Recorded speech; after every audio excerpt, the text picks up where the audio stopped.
நீ வரலையா நிலிமா? இங்கே பாரு நிலிமா, என்ன நெசமாயோட கூட்டாளியை தான் உன் தம்பிக்கு தெரியும்.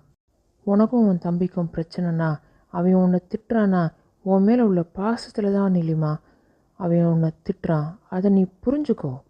உன் தம்பி உன்னை என்றைக்குமே வருத்ததில்லை. என்கிட்ட போகிறப்பெல்லாம் என்னென்ன எப்படி எங்கள் அக்கா இருக்குது அப்படின்னு தான் கேட்டுட்ருக்கான். நான் போய் உன் தம்பிகிட்ட கேட்குறத விட நீயும் என்னோட வந்து கேட்டால் அது நல்லா இருக்குன்னு எனக்கு தோணுது நிலிமா. இப்போ நமக்கு காரியம் தான் முக்கியம், அதை புரிஞ்சுக்கோ. சரிண்ணே, நீங்கள் சொல்கிறதுக்காக நான் வரேன். ஆனால் நம்ம 2 பேரும் மட்டும் முதல்ல போய் பேசுவோம். இந்த விக்ரம் இங்கேயே இருக்கட்டும். இந்த விக்ரமை பார்த்தா என் தம்பி நெசமாயா நினச்சிட்டு இன்னும் கோவம் தான் படுவான். சரி நிலிமா, நீ சொல்கிறது சரிதான். வா, நம்ம 2 பேரும் மட்டும் போயிட்டு வருவோம். விக்ரம், இங்கேயே நில்லு, எங்கேயும் போயிடாத. மாறா